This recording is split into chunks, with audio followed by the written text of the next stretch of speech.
Програми наменети за целата публика.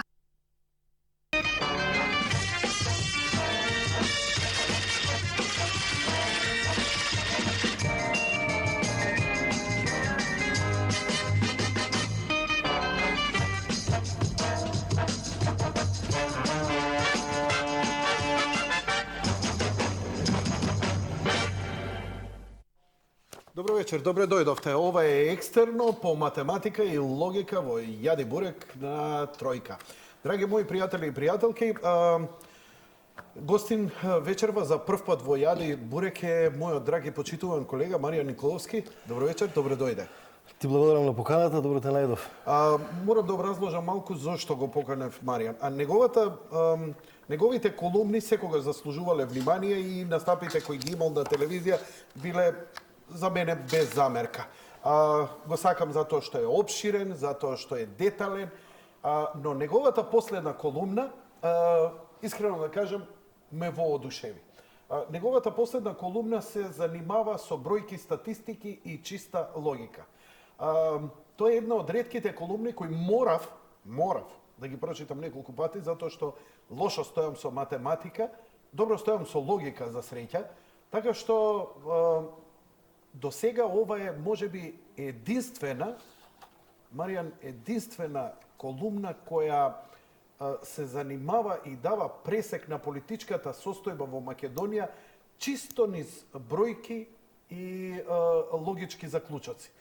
Впрочем, се зема анализа направи на тие фантомски гласачи во избирачкиот список што ги имало, па седна да напише. Прво кажи ми, имаш ли ти некое математичко предзнаење, бидејќи јас сум изгледа како од опозицијата, не ќам екстерно, не ќам да полагам математика.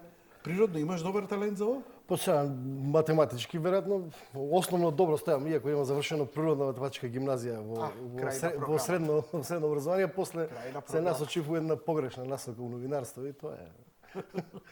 Во секој случај, математиката е наука во која нема импровизации. Лесно се пресметуваат многу работи, лесно може да се дојдат до многу заклучици интересни, ако сакате да дојдете до нив. Ја би те замолил, донесов хартија, донесов табла и те молам, одржи ни еден час по математика и по логика. Зошто е невозможно да постојат тие 160.000 фантомски гласачи кои се очигледно една од битните причини заради кои опозицијата сака да одложи, прави проблем, да нема избори и слично. Може да постои 160, ако ги имате, како 160 посебно. Ја не знам, верувај, ја прв пат не знам како да те подпрашувам или подпрашања да ти давам, затоа што слаба страна Јас бе мотивиран од моментот. Малку е состојбата актуелна е таква каква што е. И политичките состојби се тие што се во Македонија и сите политички партии се собираат политички поени.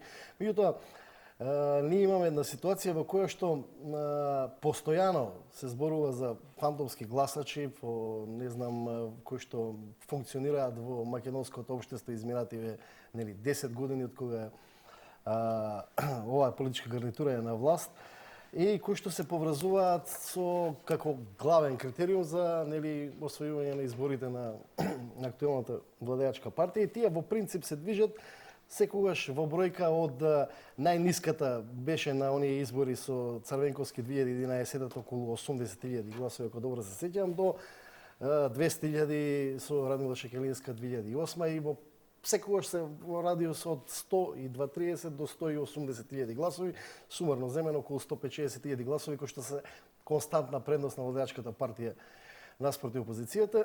И сега ние имаме ситуација во која што не можејќи веројатно опозицијата како да најде начин како да се ги објасни политичките порази, иако тоа многу лесно може да се дефинира, меѓутоа ги бара во гласачи кои што не постојат, односно во лица кои што гласаат веројатно еднаш, два пати, три пати, пет пати, 100 пати за владеачката партија и таква владеачката партија ги крадела изборите. Сега, за да тоа е така како што тврди опозицијата, мора да постојат начин како Добро. Како би се остварило? како тоа би се остварило на крајниот резултат кога се бројат гласовите. Еве, и се јавуваат и кај мене, гледачи викаат има лажни гласачи, фантомски. Ма јас стварно не знам како би се направило тоа на терен. Изминатата недела, 2 недели актуелен е она база на податоци која што има поставена Државната изборна комисија на интернет за проверка на податоците околу избирачкиот список, за кој што искрено јас и ја проверив и видов дека таму има поприлично нелогичности. Има многу работи кои што не се логични, меѓутоа не можам да изведам заклучок и да кажам зашто се нелогичности, тоа треба да го каже Државната изборна комисија, веројатно од процесот на вкрстување на тие бази на податоци да дојде до ситуација да видиме зашто на некои одредени средини се појавуваат на една адреса повеќе од 10, 15, 20, 50 личности за гласање. Би можел да шпекулираш по ова? Јас не би сакал да шпекулирам, во принцип не сум човек кој што сака да шпекулира, меѓутоа директорот на катастар даде едно логично објаснување дека голем дел од руралните средини немаат, односно Македонија, како и останатите држави од посткомунистичките држави, а и добар дел од европските државите на Европска унија, членки кои што се денес како Бугарија, Унгарија, се уште немаат регистер, катастерски регистер на адреси. Јас не знам што е тоа, нитоа веројатно евиденција на податоци на адреси кои што како на едно сумарно место во кое што би се дефинирале и така би се заведувале имињата на луѓето, затоа што според законот во Македонија, како што објаснуваш директорот на катастар, дивоградбите не може да имаат евидентирани адреси. На тие А пола Македонија е Дивоград. Па се ние знаеме дека оваа политичка гарнитура спроведуваше на 2 пати, ово е трет пат, ако добро се сеќавам, пролонгирање на рокот за легализација на објекти кои што реално постојат. Половина Западна Македонија е, сите знаеме, урбанистички несредена, нелегализирана, голем. Сречи се сите села во Македонија се урбанистички неутврдени, а постојат луѓе таму, живеат во тие средини. Тоа е еден...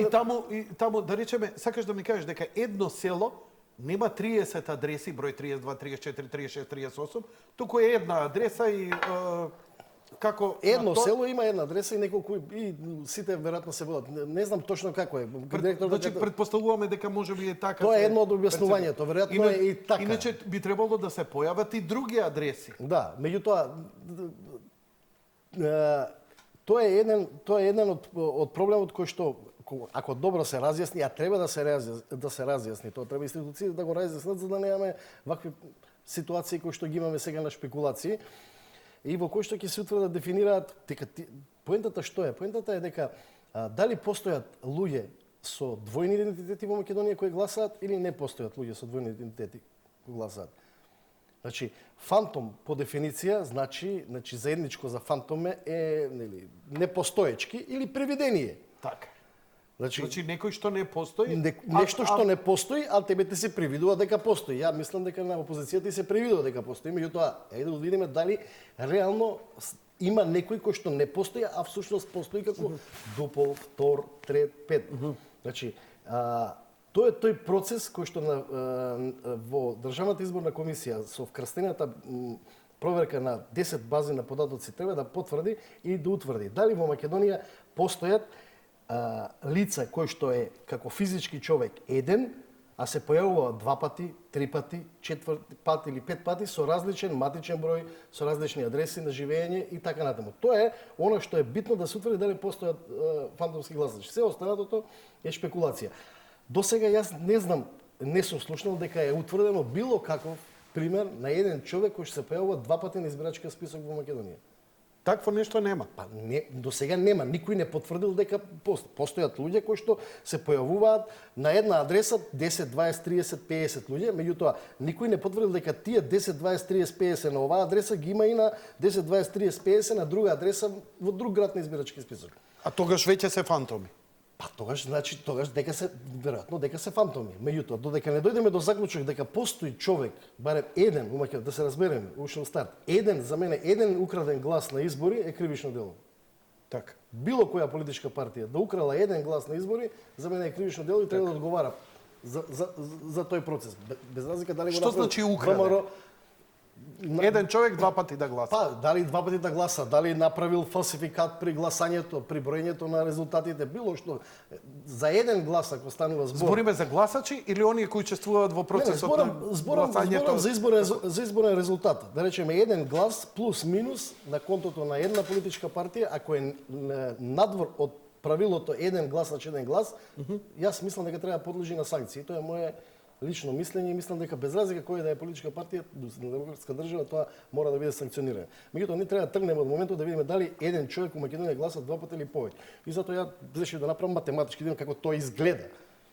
Како тоа изгледа и колку луѓе се потребни ако треба да гласаат за да се стигнеме до 200.000 гласови разлика која што ја има владеачката партија наспроти СДСМ, која што во константа е таа бројка плюс минус 20, 30, 50.000 гласа на сите избори во Македонија. Сега, пошто математиката не лесно се пресметува, тука и физика и све времето е фактор, ние имаме процес на гласање во еден ден кој што се одвива од 7 часот наутро до 12 часот навечер. Добро. Тоа се, односно до 19 часот навечер, се извинувам. Тоа се 12 часови. Во текот на во еден ден ние имаме право да гласаме. Така, 12 часа. 12 часови на според последните податоци на 3480 избирачки места во Македонија. Толку има избирачки места во Македонија. Избирачките места во Македонија бројат до 1000 гласачи, максимум. Во просек се движат од 500 до 900 во зависност од средините. Селските средини може да имаат и 15, и 20, и 10, и 5, и 7, и 30, и 200, и 500, меѓутоа По големите центри може да во има, просек до максимум 1000. но повеќе нема. По закон не може да има повеќе од 1000 гласачи. А не може по закон да има по 1000 од 1000 Тоа е избирачко гласачи. место. Не избирачко место, И добро. ние имаме 12 часови за гласање.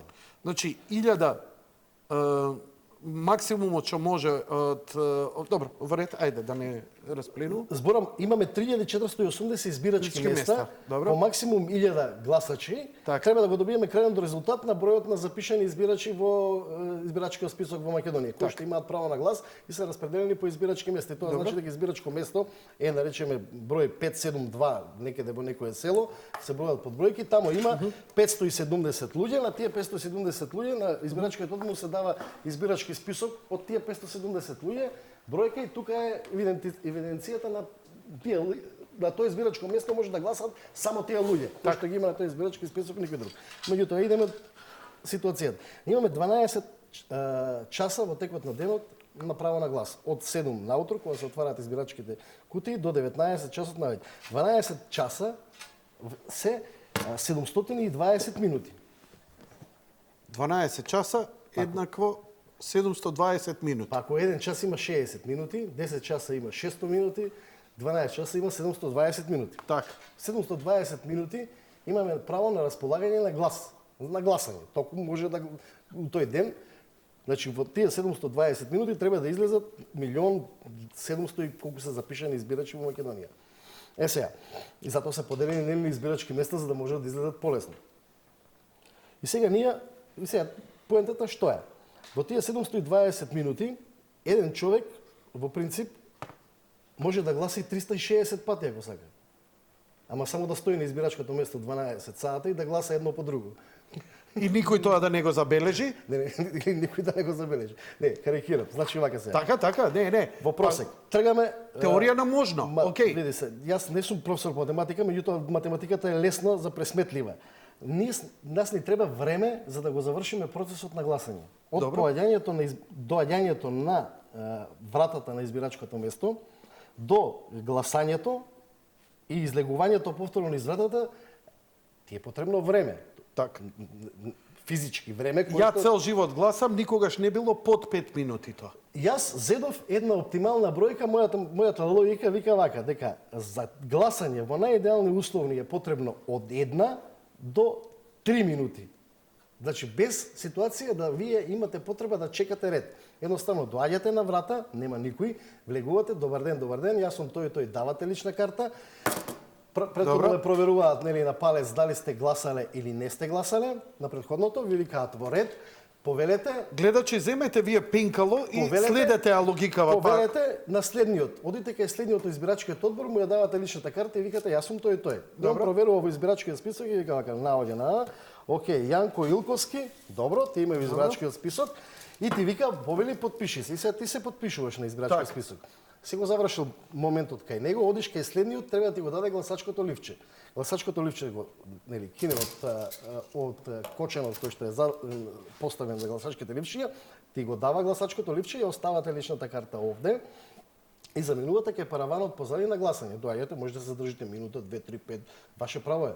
10 минути, седете размислувате кој ќе гласа. Меѓутоа, да се имате определено за кој ќе гласате, доаѓа за параванот, заокружувате бројчето, го светкувате ливчето, доаѓате пред гласачката кутија, го спуштате, гласачкото ливчето, се враќате кај избирачкиот одбор, ја земате личната карта повторно, или документот, и излегувате на вратата. За тој процес, во најидеални услови, ви е потребна од една до, по моја логика, од една до 3 минути, најбрзо што можете да го завршите тоа. Така. Да земаме процес, просек дека е 2 минути.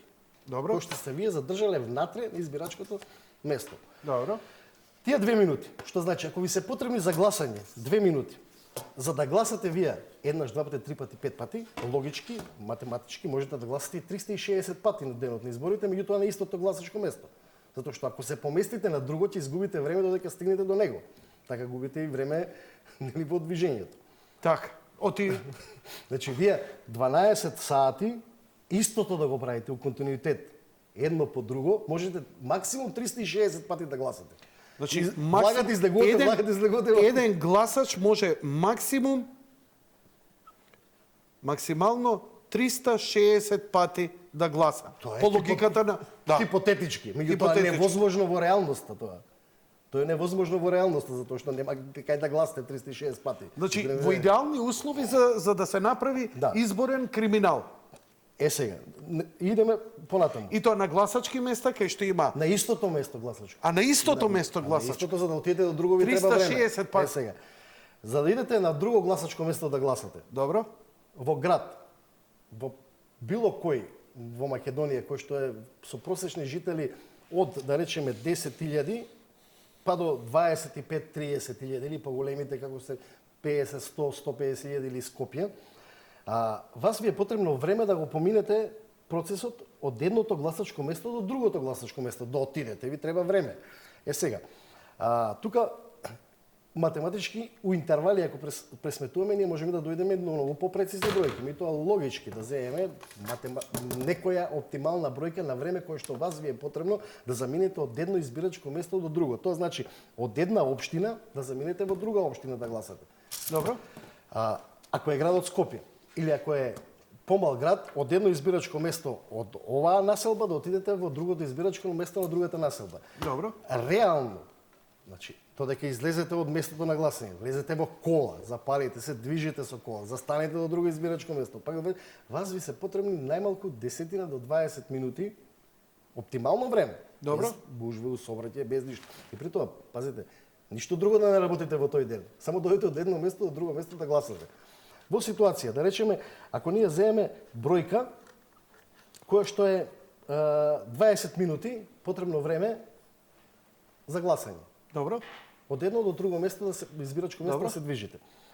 И сега доаѓаме до ситуацијава да ви имате 20 минути кои ќе ги поделите нели на тие 300 на тие 720 минути, вие доаѓате во ситуација дека 720 минути ги делиш на тие 20 минути. 20. И ќе доаѓаме до ситуација дека вие можете теоретски да гласате на 36 места во Македонија. 36 места. Ако искористите максимум, односно минимум 20 минути од едно место до друго да се движите. Добро? Во ред. Значи, тоа се 36 со минимум 20 минути да идете од општина до општина или од едно до друго гласачко Да, место. тоа се Добро? 36 пати да гласате во Македонија. 36 пати да гласате и никој да не ве забележи. Не, Така. да ви се овозможи можност да гласате 36 пати. Ама тога ги нема оние 2 минути што ви фалат за гласање. Што значи ви фали од тие 12 сата уште час и 12 минути процесот за гласање. Тие се плюс 2 минути што ги губите у тој процес. Така што, реално, од тие 36 пати вие не можете да гласате, затоа што ви фалат плюс минути за гласањето. Добро. Реално, ако сведеме некоја оптимална бројка во која што ни се потребни 20 минути за движење од едно место до друго место, 2 минути од едно место, односно за гласање на сите тие места, тоа се 22 минути. 22 минути, ќе морам да пресметам, пошто не можам на памет. Нема проблем. Значи, Уште подобро. 720, кој ќе поделите на 22 минути реално. 720 поделено со 22 2 минути, во кој што 22 минути, 20 земаме за движење, 2 минути за процес за гласање, во идеални услови 12 сата само тоа да работите, ништо друго да не работите. Добро. Вие имате можност да гласате на 32 избирачки места. 32 избирачки места. 32 избирачки места. Колку луѓе се потребни за да добиете 200.000 гласови? Јас сум слаб по математика. Ќе пресметаме 200.000 поделено со 32, вас би се потребни минимум 6.250 луѓе. Како значи како За да добиете пресметуваш? Како пресметуваш? 200.000 гласови разлика. 200.000 по 32 поделено на 32 поделено со 32. Значи 6.250 луѓе треба да ангажирате 250 луѓе треба да се ангажирате само тоа да работат во денот. Така. Да одат од едно место на друго во идеални услови да гласаат само за вас. Тоа е минимум што може да... Иако тоа е теоретски возможно... Ова на калкулатор го пресмета, така? Тоа е теоретски возможно, меѓутоа едно е теоријата, сосема друго е пракса. Во пракса ни тоа е невозможно. Така. Ни тоа е невозможно. Во пракса можеме да дојдеме во ситуација да едно лице, она што јас го пресметувам по логика, едно лице може да гласа во услови во кои што треба да промени избирачки места од едно до друго место, да потроши време за гласање не повеќе од максимум од прилика околу 20 пати, да речеме. Да речеме да гласа, меѓутоа да се движи во регионот само на таа општина или во регионот на некоја многу сосема блиска општина. Не да патува од Гостивар до Кочани да гласа, така, или од Кавадарци да гласа у диаметрално спротивно, значи негде во близина своја. 20 пати може едно лице теоретски да се појави на 20 различни избирачки места. За тоа да постигнете бројка од 200.000 гласа, ви се потребни 10.000 луѓе. Вау. Па сега објаснете ми вие, кој може да ангажира 10.000 луѓе? И тоа дисциплинирани, никој да не писне и никој да не ги примети. За тоа се оди затвор, како прво и основно. 10.000 луѓе кои што треба да имаат нула од интегритет во себе. Нула, знаеш што значи нула интегритет во себе? Така, срешен на криминал да Ти вика уби го Јанко, он треба да го убие. Значи, треба да имате 10.000 луѓе кои што не војници. Треба да бидат луѓе кои што имаат испрани мозоци. Не се тоа не испрани мозоци, не знам како можам да објаснам да ангажирате вие 10. Ако имате вие такви луѓе 10.000 на располагање, па таа политичка партија, таа гарнитура може да ги искутат. Знаеш што значи 10.000? Државен удар може да направи. Не државен удар, може да направат што сакаат. Јас тврдам дека не постојат, логички е невозможно тоа. Затоа што знаете го македонскиот менталитет, еден војвода, еден комите, еден кодош, тројца еден е тој што 10.000 еден барем ке пропееше. Македонската филозофија вика комита, војвода и кодош, така веле составени четите. Значи еден напрема 3, тоа значи дека еден од 3.000 души тројца не е наш, у 10.000 по таа логика барем 3.000 не се наши. 3.000 не се наши. Поентата што е? Теоретски е можно вие да мислите дека некој гласа по 20 пати у Македонија.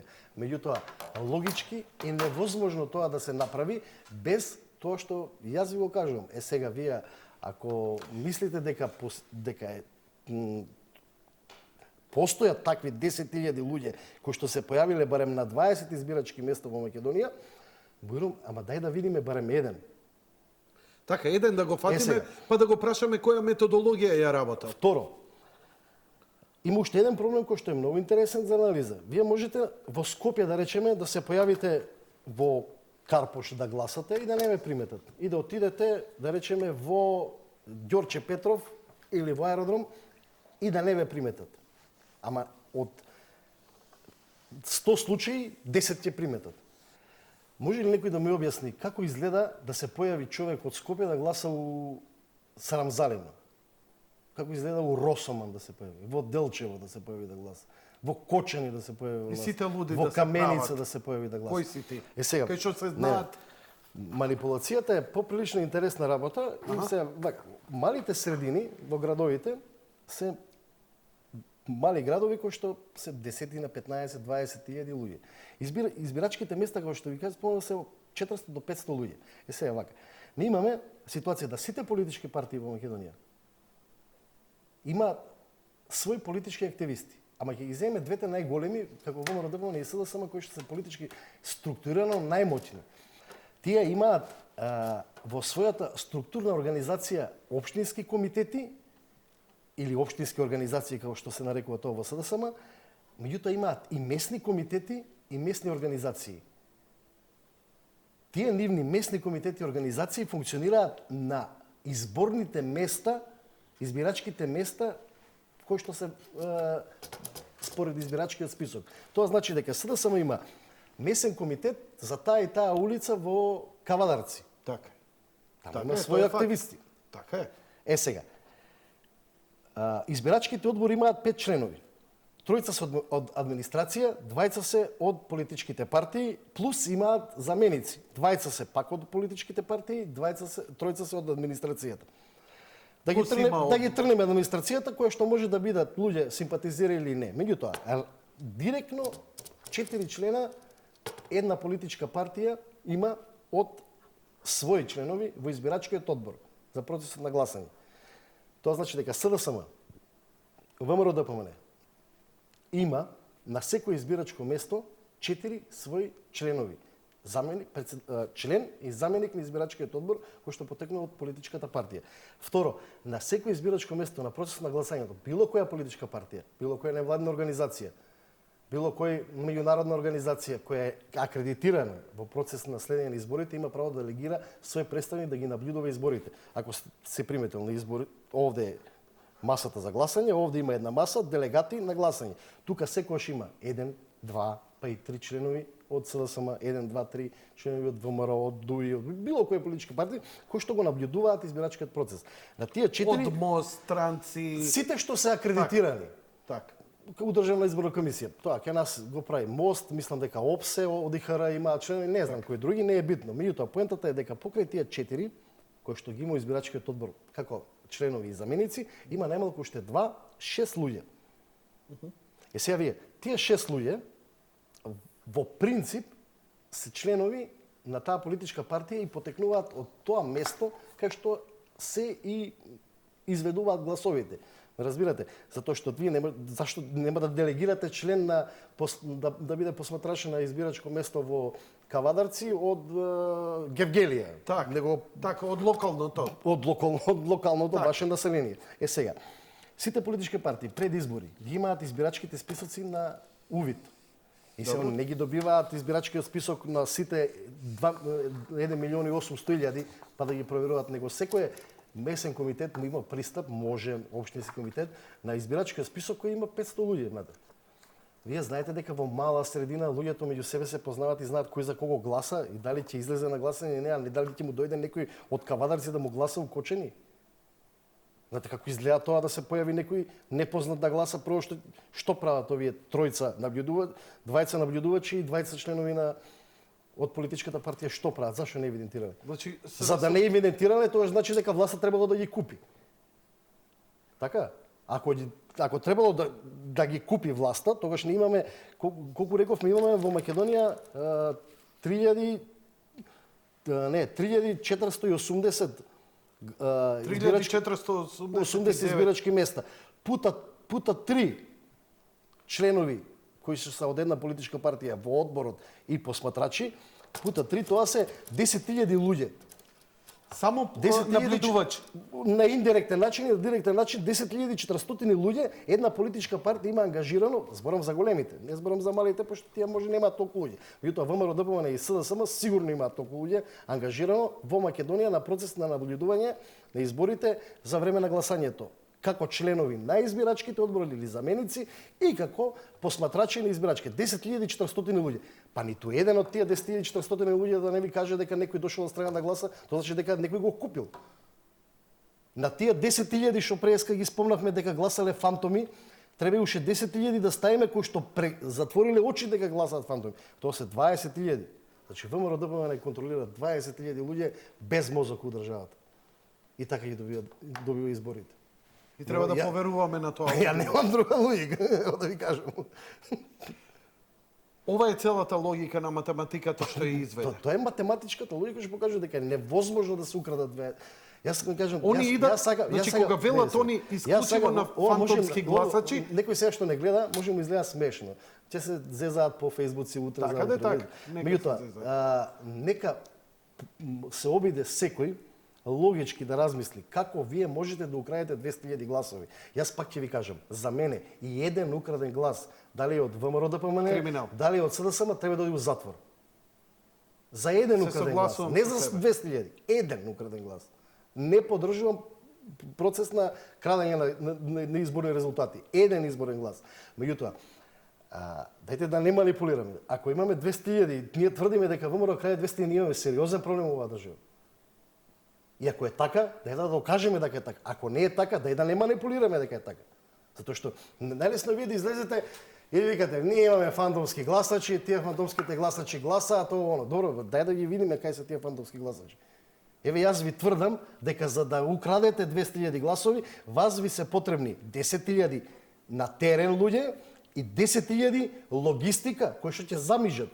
Тоа се 20.000. Ако Никола Груевски, ВМРО ДПМН контролира 20.000 луѓе кои што во овој момент може да ги изваде на улици и да направат што сакаш, што сакаат, за мене е тоа страшно. Ја не сакам да верувам у тоа. Ако некој има докази дека е тоа така, нека ми го потврди. Вака. Ај кажи ми, завршивме со твојата математика од колумната, така? Еве да речеме. Сега да идеме малку хипотетички. Сега јас да те прашам нешто сосема друго. Чекај да видам како е време за реклами. Знаеш што? Ја ќе ти предложам први да идеме со првиот блок реклами, а веднаш потоа да ти ги поставам некои логични прашања во врска со фантомските гласачи. Зошто јас мислам дека ја немам твојата брилијантна логика и математика, ама нешто друго јас користам. Не знам дали ми е точна логиката, поубаво ќе ми помогнеш. Океј. Одиме со реклами.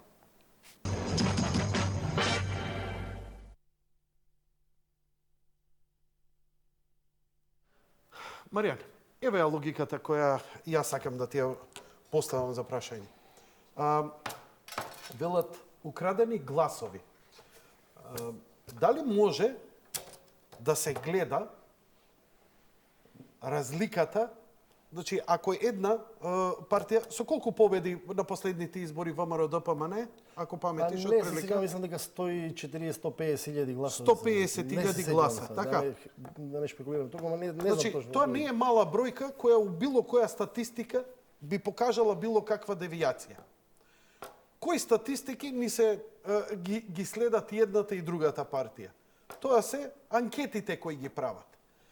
Дали сите анкети до сега кои се правени, иако не се прават на сите луѓе, туку се прават на 1000 до 2000 испитаници, репрезентативен пример, е до 1000, мислам околу 1030. Така.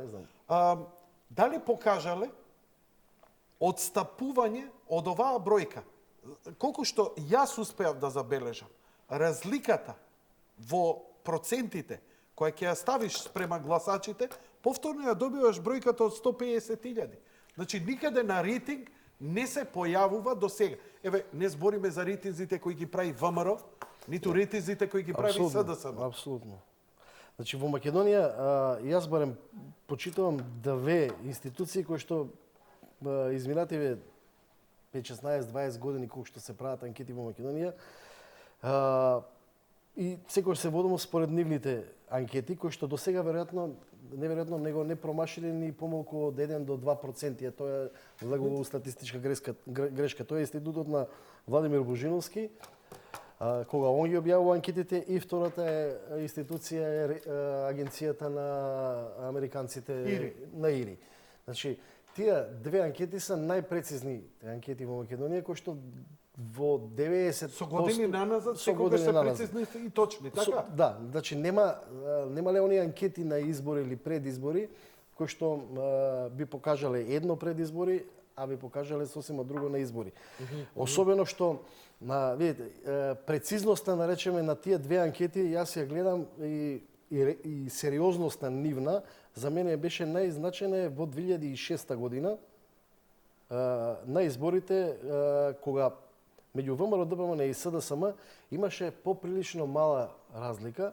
Сега не можам точно да се сетам, во моментов не сум проверил, меѓутоа таа не се движеше повеќе од 3 до 4% или 5 беше во корист на ВМРО ДПМН, што и на изборите така и се покажа во таа 2006 година кога победи првпат ВМРО ДПМН.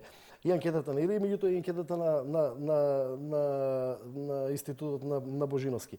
Така што нивните анкети во Македонија сакал некој да ги негира, сакал да ги оспорува, сака било што да прави, меѓутоа тие се во 95-6% анкети кои што најреално осликуваат ситуацијата во Македонија. Не зборам за статистичката грешка од плюс минус 1, 2, 3% кои што може да се деси. Вие можете да имате во светот ситуации на промена на расположение на мислење на гласачи, кога имате многу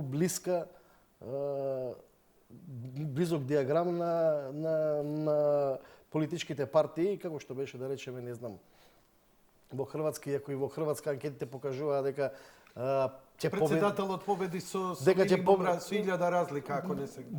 Да, и последните избори дека ќе победи сепак ХДЗ во, иако не успеа да формира влада. Меѓутоа, и тамошните анкети беа реални, како што сега се покажуваат и во Америка, на интерните анкети на републиканците дека Доналд Трамп води и победува, како што и се случува, нели, во процесот на гласање. Меѓутоа, тоа се интерни анкети во поглед на внатрешната состојба на републиканците и на демократите.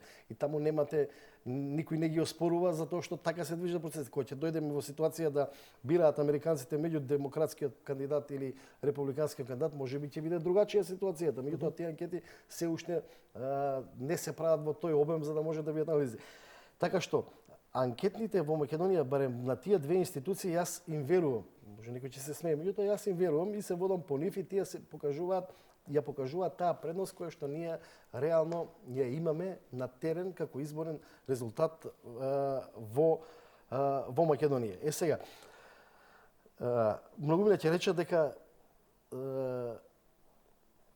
факт е дека ние имаме во овој избирачки список и на изборите последните барем 2013 година, на локалните и на после тоа парламентарните, една ситуација која што се појавија и видите и тоа е она што лесно се открива. Значи случајот со гласачите од Пустец. Значи, да речеме, нели, ако и опозицијата и тогаш ги откри и тие се реални, постојат во избирачкиот список, дали се етички или не се етички, е сосема друго прашање за кое што можеме да дебатираме. Но дали се законски? Тоа веројатно се, штом се нашле. Меѓутоа, дали требало да бидат во таа изборна единица или не, или тоа е сосема друго прашање за кое што можеме да дебатираме. Меѓутоа, друго сакам да поентирам. Ако тие лесно се открија, како тогаш ние не можеме да откриеме уште 150.000 фантоми гласачи. Од овие фантоми. Значи тие ги признава и ВМРО и сите. Ги знаеме дека гласачите од Пустец не се фантоми. Тоа се реални луѓе? Не се фантоми. Меѓутоа, кој е крајниот резултат од гласачите од Пустец? Па не знам колку се, 200, 300... Не, без разлика кој е. ВМРО ДПМН или некои луѓе во ВМРО ДПМН се обидоа, нели, преку нив да ја освојат победата у центар. И ја освоја победата у центар? Не. Тоа се кажува. Кој, значи, се покажа дека тој процес е тотално погрешен и глуп. Затоа што не донесе резултат. Ја тврдам дека центар е изгубен од ВМРО ДПМН и тоа се случи заради таа ситуација. Меѓутоа, што вика логиката? Не можете да ги сокриете. Ги пронајдоа, ги видоа дали се 100, дали се 200, дали се 300, дали се 500, тие постојат и се гледаат. Кај се 160.000 фантоми? Кој им ја донесо останата да победи? Може ли да е тоа полнење на кутии? Може ли да е тоа... Сад ќе ви кажам. Позади, не на гласање, не со реални луѓе. Сад ќе ви кажам. Со други зборови, се покажа дека фантомите кои што, иако јас тврдам дека не се фантоми, тие се реално луѓе, имаат право на државјанство, меѓутоа можеби не требало да биде у центар, да бидат запишани у центар, меѓутоа можете се да дебатирате вие, секој човек може сам да си го одбере местото на живење. Јас може да сакам да живеам, може тука работам. Тоа е процес кој што вие не можете да го докажете дека е незаконски. Меѓутоа еве Право на изборе. Да, меѓутоа еве ќе согласиме дека е неетички, дека може би имало позадина. Меѓутоа кој е крајниот резултат? Вие имате нула резултат од тој. Никаков резултат. Што значи дека фантомите кои што вие ги тврдите не ви носат резултат, ви носат штета. Како друг пример исто е, нели, е и Струмица. Сега, јас тврдам дека во Македонија нема кражба на гласање. Тоа сум дебатирал со многу мои пријатели опозицијски настроени, Зошто нема, сметаш? колеги и со многу други. Јас тврдам дека во Македонија не постои процес на крадење на гласови од 1990 година наваму. Зошто? Само во 90 година се случи во првиот изборен круг крадење на гласови и тоа се случи од ситуација кога тогаш имавме ние распад на држава, имавме една ситуација во која што нели поминувавме од друг процес на гласање, тогашните општинска администрација, општински одбори беа луѓе кои што беа од претходната власт, знаеме која политичка партија се поистоветуваше со претходната нели власт и тоа меѓутоа што се случи? Меѓу двата изборни круга се случи пресврат кој што не беше невозможен ни тој да се украде. Вие ако добро се сеќавате дека на изборите во 90 година меѓу двата изборна круга ВМРО-ДПМН масовно ги освои вториот изборен круг. Во првиот изборен круг, ако јас не памтам, не проверив, меѓутоа лесно се проверува, мислам дека немаат ни 3 или 4, тогаш имаше мнозински изборен систем, се гласаше за кандидати. Не те разбирам, малце опширен си. Во 90 година на парламентарните избори Добро? имаше два изборни круга, се гласаше некако сега на пропорционално за партии, туку за личности се гласаше. Добро. Во првиот изборен круг СДСМ имаше убедлива предност. Добро? Тогашната не СДСМ, Комунистичка партија на Добро. Македонија, партија за демократска преобразба. Во ред. Имаше убедлива предност и имаше, мислам дека ако добро сеќам, во 13 или 14 не ме држите за збор, Што, не викам дека- илјади? Не, освоени пратенички места во првиот круг. пратенички места, добро. И што се- ВМРО-ДПМН мислам дека имаше 3 до 4 или 5 пратенички места максимум во вториот круг. Добро. ВМРО-ДПМН направи тотален пресврат на изборите. Добро? И на крајот имаше 34 или 5 наспроти 32 или 3 на СДСМ освоени пратенички места и всушност беа победници на тие први избори Добро. 90 година, меѓутоа Што сакаш, што е заклучокот? Не, сакам да кажам дека ако постоеше кражба на гласови во Македонија, од типот на институционална кражба, за која што сега сакаме да зборуваме дека се краде преку избирачки одбори, преку неброење, гласачи или ово оно, тогаш најголем случај беше во 90 година и тоа можеби не во првиот круг на ВМРО-ДПМН СДСМ, туку тогаш изгореа најмногу малите партии од типот на Лигата за демократија, на Марјановиќ, на МАК и такви кои што постојаат 30 или 40 кои што учествуваат. Тогаш нивните гласови беа украдени во тој изборен круг. Дали ме разбирате? Затоа што избирачките одбори ги броја гласовите, немаше наблюдувачи од политички партии во тие изборачки одбори, никој не знаеше, едноставно завршува процесот на гласање, гласачките кутии се носеа во штабот на ЦК и таму се броја и резултат сите мали партии што беа уште тогаш изгореа и ја мислам дека тоа беше најкатастрофалниот ситуација за Македонија и затоа сме ние денеска во состојба да немаме помали политички партии. Меѓутоа тоа е друга тема. И што е поентава што се навративме на 90-та? Поентата ми беше околу тоа дека од 90-та наваму не постои начин да украдете системски гласови во Македонија. Заради учеството во активно на политичките партии во изборниот процес и заради контролата која што имаат политичките партии, барем големите, во изборниот процес. Не постои начин како да го украдете. Во Македонија, според мене, последен пат се случиле избори кои што биле на некој начин фалсификувани, меѓутоа не системски фалсификувани, него насилно фалсификувани. Тоа се претседателските избори 99 година, кога победи Борис Трајковски. Се сеќавате како изгледаа изборите на западниот дел од Македонија. Тоа беше насилство, влегување во избирачки кутии, има снимки со калашникови, полнење, гласови, тоа беше апла, се гледаш. Сите други избори во Македонија, во 90% се регуларни избори. Сега, дали постојат форми на притисоци? Постојат. Секогаш постоеле форми на притисоци. Меѓутоа, јас ќе ви кажам два примери дека А притисоци... Црвенковски кедев? Ја мислам дека немаше тука изборен фалсификат. Кога Црвенковски реално победник беше многу помоќен од Кедев. Добро. Нема, јас така мислам дека нема Добро. дека во тие избори Добро. невозможно беше да се одредат. Значи, гласови. одговорот на моето прашање е дали може, на пример, оние ливчиња неискористени, негласани, да бидат искористени дополнително, да бидат полнети кутиите со лажни гласови, по тебе е невозможно. Теоретски е возможно, меѓутоа треба да ги купите оние Сите оние од 10.000 на политичката партија во избирачките одбори и тие да се согласат да стават подпис на записникот на крај, а при тоа да знаат дека се офрлени дополнителни гласачки липчиња.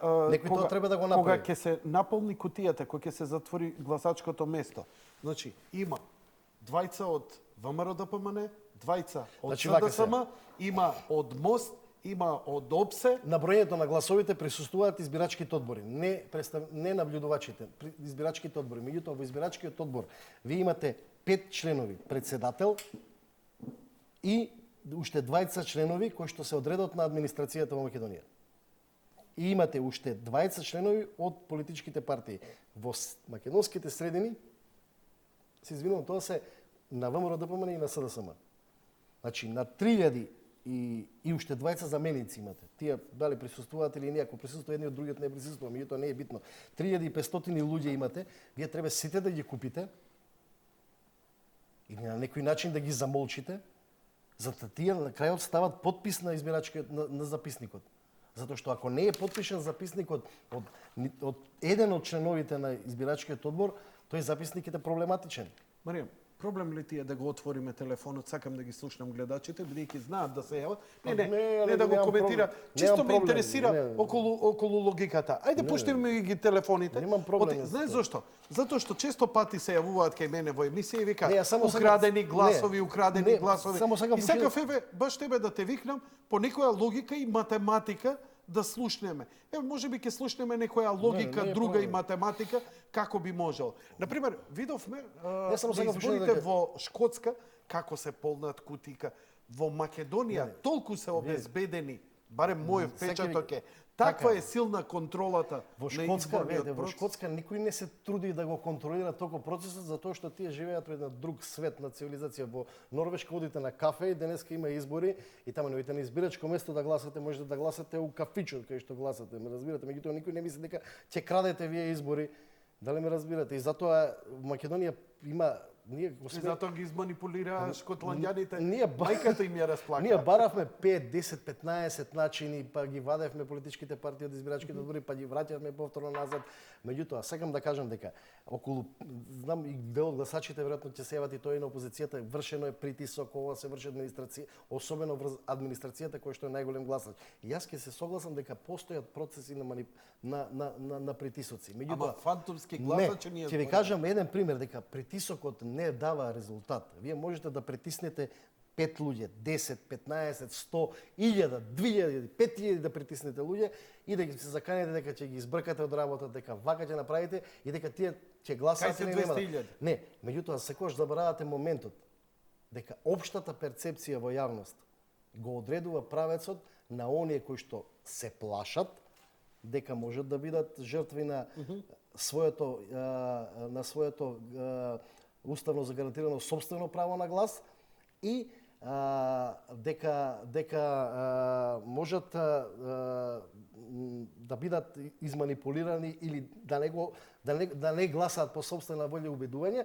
Меѓутоа, ако општата перцепција на јавноста е друга, кога ќе застанете за параванот, никој не може да ви провери вие дали сте Нели им бараат слика и па покажи ми на мобилот за кога за затвор се оди во Македонија за гласање за сликање на гласачко ливче. Имаме ние случај некој кој што пријавил дека гласачкото ливче е сликано, затвор се оди во Македонија за тоа. И тоа го одреди, па имаме бележење на видливо масло и второ. Сега друг пример да ви кажам. Јас се согласувам дека имало притисоци. Ќе ви кажам кога имаше најмногу притисоци. 98 година на изборите и 2002 година на изборите имаше најголеми притисоци врз државна администрација. И во двата случаи политичките гарнитури кои што вршеа притисоци врз јавна администрација врз ова ги изгуби изборите. Бранко Црвенковски 98 година, Љупчо Ѓоргиевски 2002 година. Вие се заборавиле дека Љубе Бошковски влезе у Државна изборна комисија вечерта да ја апси Државната изборна комисија 2002 година, 10 минути од како Љупчо Ѓоргиевски прогласи пораст на изборите 2002 година. Љубе Бошковски како министер за внатрешни работи влезе да ја апси Државната изборна комисија, тврдејќи дека опозицијата ги фалсификувала изборите 2002 година. Тогаш имавме не притисок. Јас познам пријатели, луѓе кои што се сведоци на тој притисок. И кој е резултатот од тоа? ВМРО изгуби избори 2002 година. 98 година истото беше. Затоа што тие луѓе во администрација беа од 90-та претходно вработени со таа политичка гарнитура. Да ги пуштиме. Ги изгуби изборите. Поентата е дека притисокот не вродува со плод. Одиме. Добро вечер, повелете во програмата. Добро вечер. Ајде слушаме. Види, новинарот не ги знае баш процедурите најнови за гласање кои се. Ја ќе му кажам, ја учествував во првите 3-4 избори од 90 до 96. У избирачки одбор бев обичен член. Значи тогаш ги собиравме сите у кутиите и ги стуравме на маса и ги броевме. Али сега се такви ригорозни процедурите, се вади ливче по ливче и се чита за кого е ливчето гласано. И Добре. тоа сите го потврдуваат тамо што се посматрачи и членови на одборот. Добре. Значи теоретски е невозможно да се украдат гласовите у овие најновите избори последните 3-4.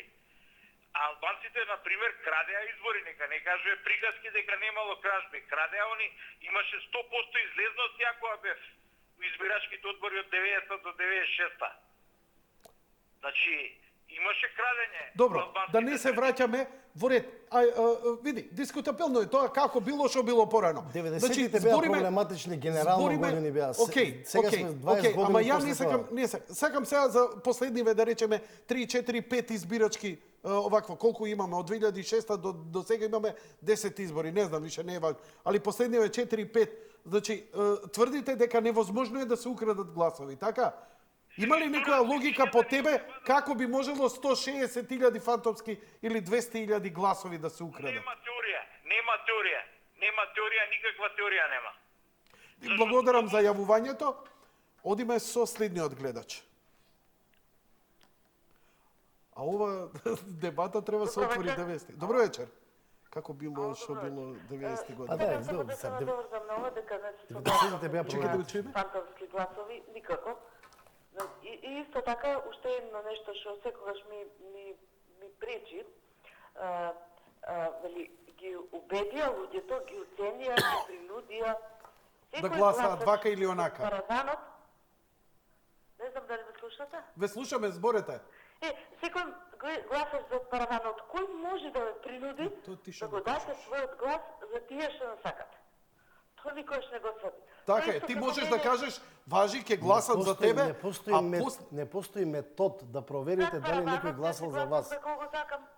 нема Не постои метод, како ќе проверите вие? Не постои серијски број на ливчето. Да се зачинам во Јеховини светоци црква или овакво што е то. Разбирате? Така. Тоа никош не го сватив, дека ги убедувале и дека е кривично дело им вршеле притисок. Никој не може никому да врши притисок, зад параванот си ти единствениот господар на ливчето. И толку. Така е. Благодарам за Не јавувањето. постои метод за да некој провери дали некој за некого гласал, дали ме разбирате? Може би постоја да се предпостави ако некој е Не, мало видите, десно, имаше- има имаше- 20-30 гласачи, па ќе се преброи дека толку Во имало место за кај што тоа има да се толку 20-30 гласачи, сега да ви кажам како е, не знам, се знаат луѓето меѓу себе кој за кога. кај што има 20 или 30 гласачи, знаат дека од тие 20 или 30 гласачи има 7 кои што гласаат за СДСМ, 3 за ВМРО или обратно, и може би има 2-3 кои што не знаат.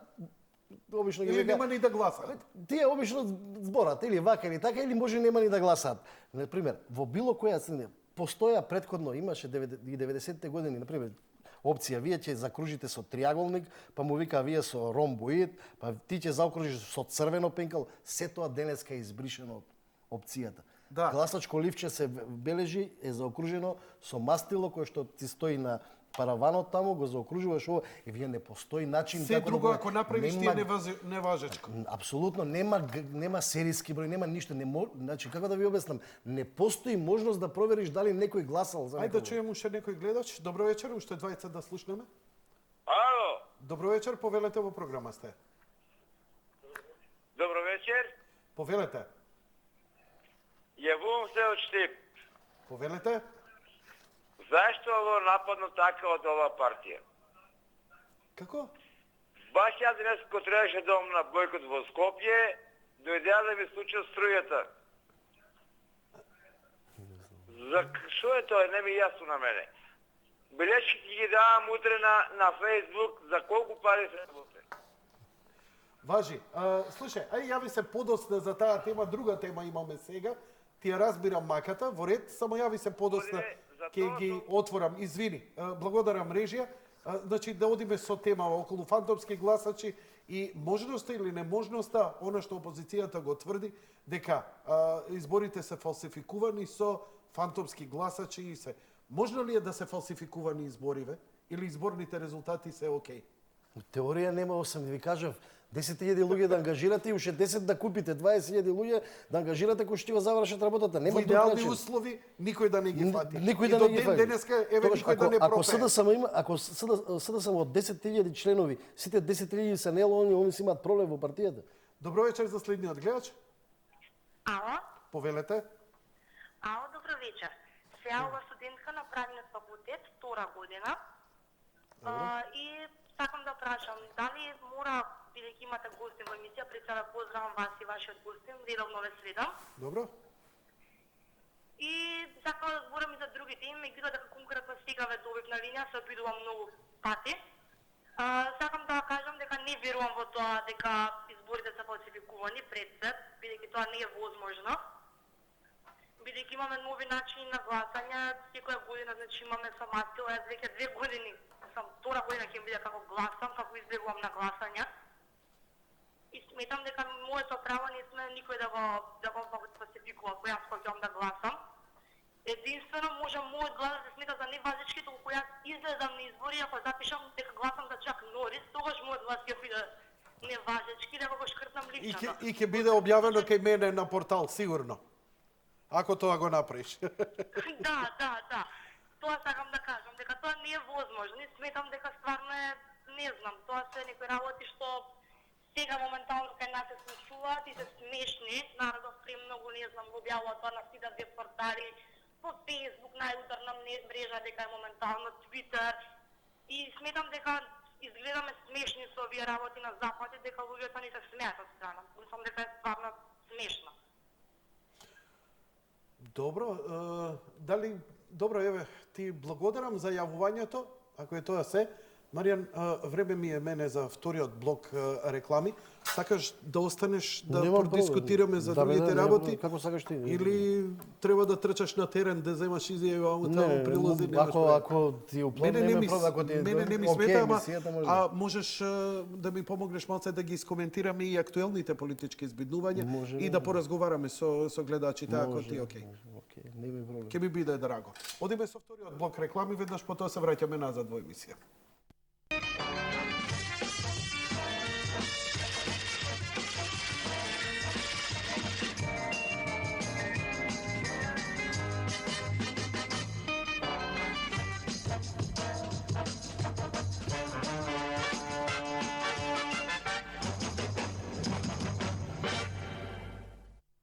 Продолжуваме емисијата, почитувани гледачи.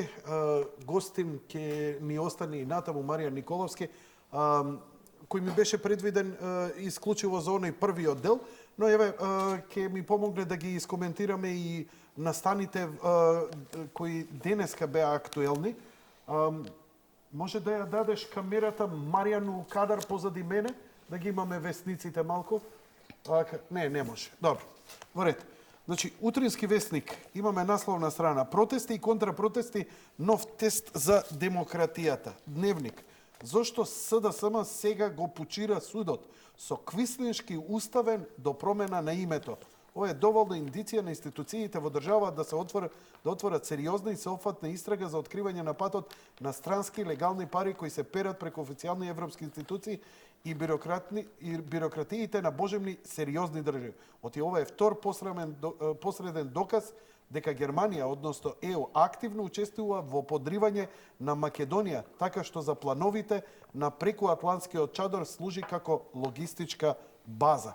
Жестока насловна страна на Као по обичај. на Дневник. Нова Македонија, кои се црвените линии за помилувањето? Еве, може ли малце, Маријам, да поразговараме воопшто околу тој проблем за помилувањето? Малце ми е дволично СДСМ кога протестира за помилување, толку кој токму благодарејќи на тој закон Зоран Заев е аболициран, со протести од пред судот е ослободен од притвор, со притисок врз судот и сега бранители на демократијата. Мене малку ми звучи дволично цела оваа приказка. Види, Јанко, ние сме малку чудна нација. Ке нас има една ситуација, не знам, кога нашите се опозиција, ние сме големи демократија, кога нашите се власт, ние сме... Кои се нашите? Па, хипотетички. Аха. Хипотетички. Така, било кој да се Било каже. кој, да. Ако моите СДСМ се на власт, да сум демократ. Не, ако моите СДСМ се опозиција... Ако твоите СДСМ се опозиција, тогаш си демократ. тогаш сум демократ. Ако твоите СДСМ се на власт, тогаш бараш алиби да ги оправдуваш. Така. Таа ситуација е многу чудна во Македонија. Мислам, кој како е опозиција е голем демократ, а дојде да практикува власт во државата, станува поприлично проблематичен околу практикувањето. Јас мојот личен став е дека не може, јас не знам дали е уставно или не е уставно укинувањето на членот за кој што се води дебата во јавноста. Меѓутоа, не сум правник и не можам да си дозволам да оценувам од поглед на тоа. Меѓутоа, друго сакам да кажам дека мојот личен став е дека јас сум против она што значи аболицирање или ослободување од нечија одговорност за нечие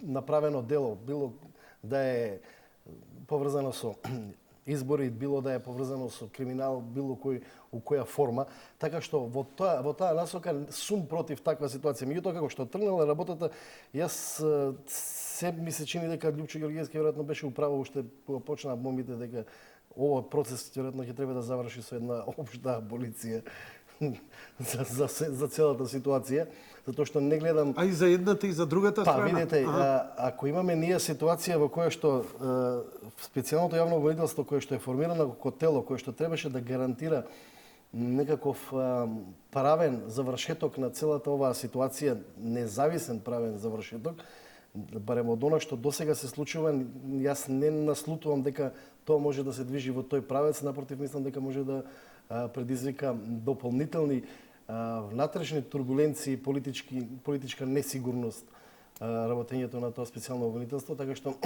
затоа што видите, за мене е најклучно и најзначајно да ние, и јас очекував дека специјалното обвинителство првиот предмет што ќе го отвори е предметот, ќе беше предметот кој тоа прислушкувал во Македонија. И тој е првиот предмет кој што требаше да се работи и кој што треба да се расчисти во Македонија. Тоа е суштинскиот предмет во Македонија.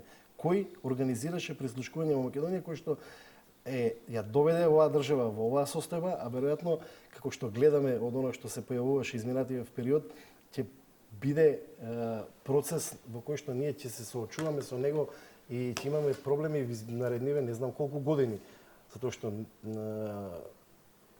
веќе е јасно и видливо дека Заев, како лидер на политичката партија која што ги обелодени бомбите, веројатно или не бил во состојба да ги контролира материјалот кој што го поседува кај него, или тој целиот материјал не завршил таму каде што требало да заврши во специјалното јавно обвинителство, затоа што сведоци сме дека во јавноста има материјали кои што се надвор од тој процес и јас сум сериозно загрижен во можноста на дополнително продлабочување на таа политичка криза и на безбедностна за нечии луѓе во таа ситуација. Дали ме разбирате?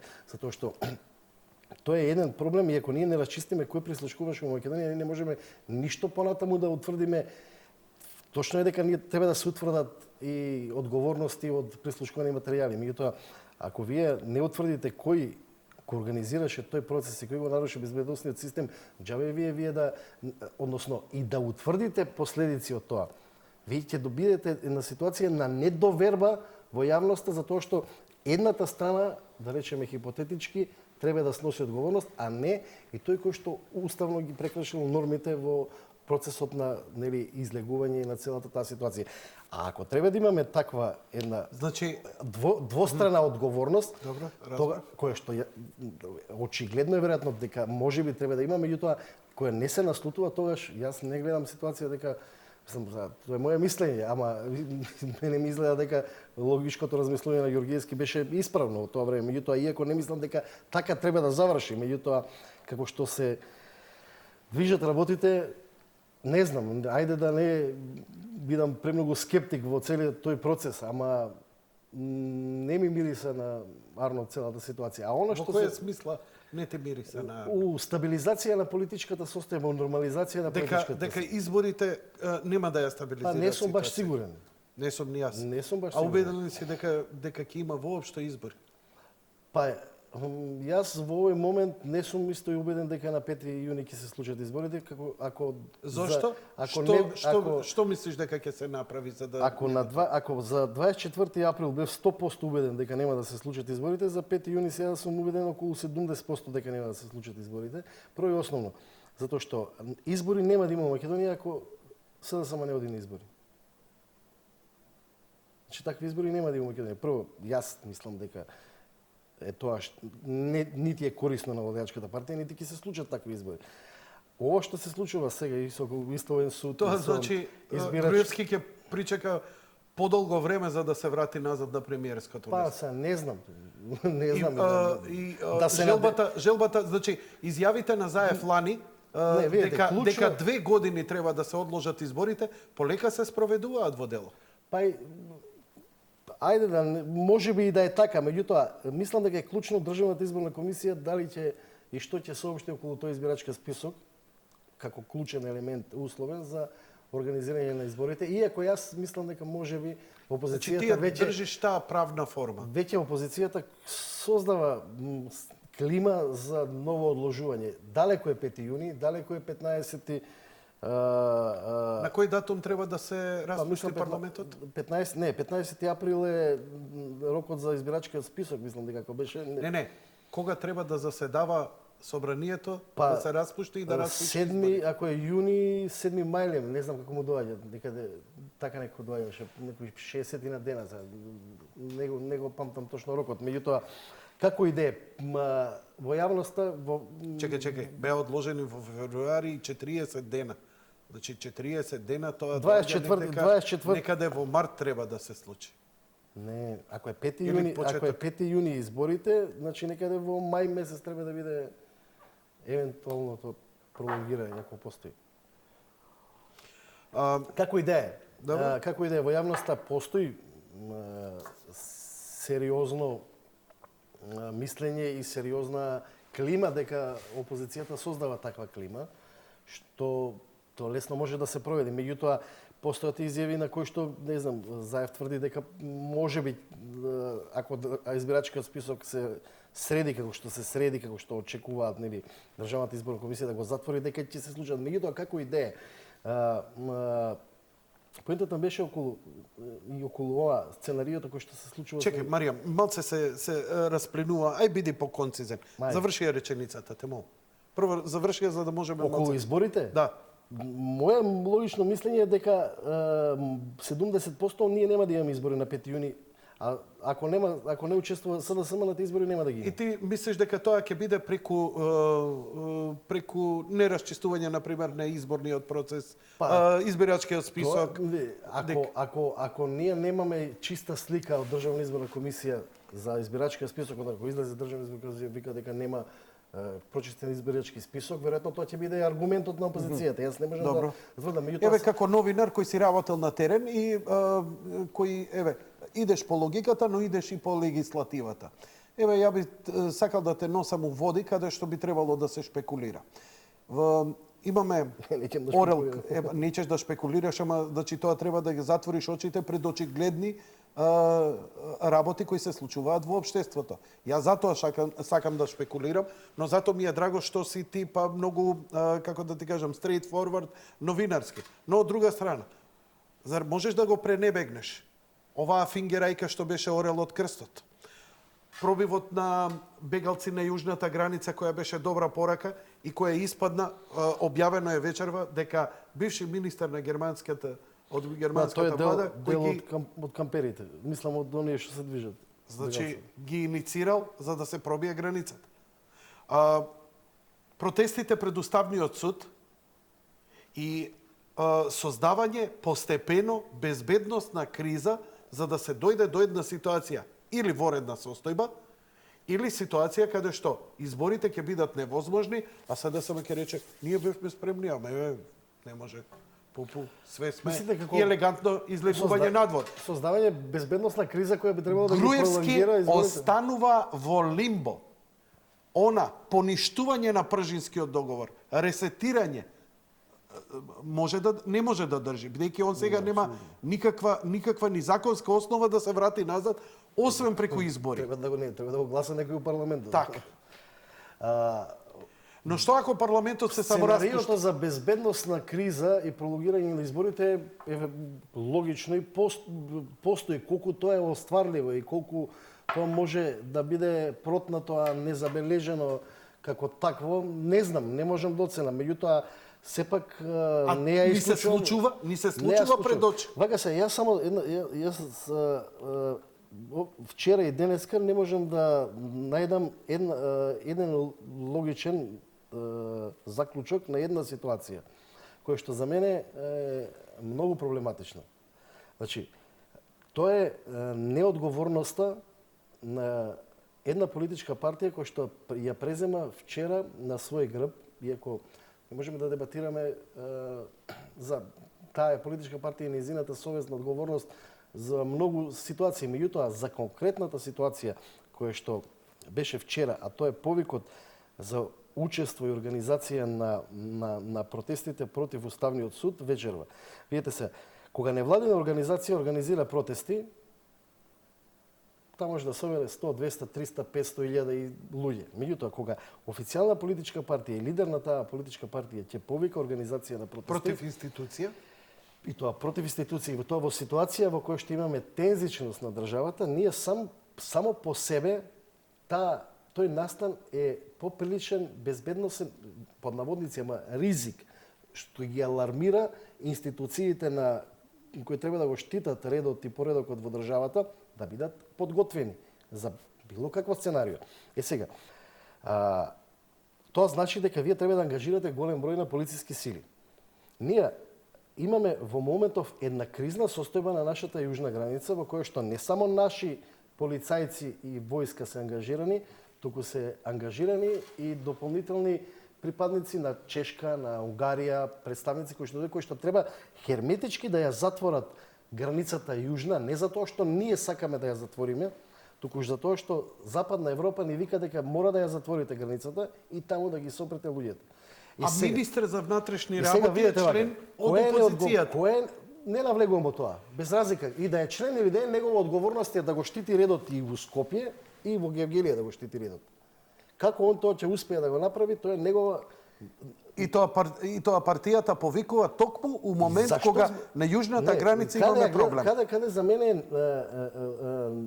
несериозноста на тој повик и тоталната неодговорност на една политичка партија, а особено на политичка партија која треба да претендира да биде владеачка политичка партија. Ако повикал ТМРО на Шехтански, мала политичка партија и не е толку проблем. Јуто, ако ќе повика СДСМ на масовност на протест пред Уставниот суд, вие по дефиниција знаете дека треба да донесете 3, 4, 5 кордони на специјалци полиција кои што треба да ги обезбеди луѓето, особено ако имате најава дека таму може да се случи и веќе се случува и контрапротест. И сега вие, од кај ќе ги не? Македонија има 12.000 униформирани полицајци. Па математика да се вратиме. Униформирани полицајци, и то во сите градови во Македонија. Добро? Ние имаме голем дел од тој процент се сообраќајна полиција ова. Добро. Еден многу помал дел Добро. се лица Специјалци, специјалци. желки, така, добро. И сега вие треба да ги повлечете нив кои Од што се граница. од границата, да ги донесете у Скопје, за да спречите, вие не знаете. Готово, Меѓутоа, не се- може да се случи. Не може да се образложи. Тепачка, доволно са 5 луѓе на оваа Потpuno страна и 5 разбирам. луѓе на оваа страна. И се, која е одговорноста и на таа политичка партија за да вие да доведете државата во безбедносен ризик на јужната граница, во кој што во секој момент може да ви се случи стампедо од, барем според информациите кои доаѓаат од грчка страна, 10 до 15.000 мигранти Чекај, ама кои веќе- што се воидомени. Ама штик проба имавме веќе. Не, не. 1000 помина. Па, и тоа ден, истиот ден кога веќе се случи, И кордонот. сега не сакаш да ги поврзуваш овие работи? Не, јас ги поврзувам, затоа викам, затоа сакам да кажам дека јас не можам да ја разберам неодговорноста на Ма таа кој вика политичка дека е партија. неодговорност? Зошто викаш неодговорност? Јас сакам да Зошто бидам- инсистираш на Затоа неодговорност? што сакам да бидам умерен у моите ставови и моите категоризации возачот на оценките. возеше 200 на сат, го прегази пешакот, неодговорно се однесуваш. Јас така го дефинирам тоа. Може би некој ќе го дефинира и насилството, меѓутоа јас не сакам да мислам дека тоа е смислено сценарио. Да не ме разбирате. Затоа велам дека за мене тоа е неодговорен однос. Јас не сакам, затоа што немам информации да тврдам дека тоа е така, Ама немаш ни информации да тврдиш дека е така. дека не е така. Дека не е така. Да, и затоа викам дека тоа е неодговорно. И за мене е тоа Ама немаш- у најмала рака неодговорна Значи, ситуација. Ама неодговорна ситуација затоа што не ни знаеме дали е неодговорна ситуација. Па, Сваќаш? Истата контратеза. Човек Како се идеја? замисли. Како А да ги идеја? отворам телефоните, еве да ги не чуем. е проблем, не е проблем. Како идеја? гледачите што ќе се Апсолутно вклучат, се што ги согласувам, меѓутоа како идеја? Да. Ризикот е Е огромен. Не е огромен, 10 пати огромен, особено И сега се не враќаме. овде. На Што ќе јужната се граница, случи? на јужната граница. Само да ви кажеме Што на ќе работа. се случи ако се случи уште едно стампедо? Јас ќе ви видите вака, една ситуација. Ние многу несериозно го сваќаме проблемот со мигрантите во Македонија. Да не се Не, расплинуваме. не се расправиме, многу несериозно, а сериозноста е во прашање во кое што токму заради тоа дали ви ќе повлечете или не и како ќе обезбедувате. Ние имаме добиено една одговорност од Европска унија дека ние треба да бидеме тампонот зона која што треба да ги спречи они да одат нагоре. Све не е јасно. Меѓутоа вие да кажете, Не добиваме ни помош, не тоа добиваме е ни сосема друга пари. ситуација. Тоа се живи луѓе кои што вие за да ги спречите треба да ги тепате ако тргнат они насилно. А ако ги пипнеме, одма Не навлегувам во тоа. Второ, јас неколку пати имам напоменато. Тој човек тргнал од Сирија, од Авганистан, он изгубил све. Нема ништо. Негова крајна цел е да стигне до Западна Европа. Ако не загинал у Сирија, и ако не загине на македонската граница, и ако не загине на српската граница со Македонија, или на Бајаково Тој со не запира. Хрватска, и да загине тука, тој што тргнал со него ќе стигне некаде. Ме разбирате? Вчерашниот инцидент кој што се случи на Facebook и на Twitter е дефиниран како со една група марш на надежта.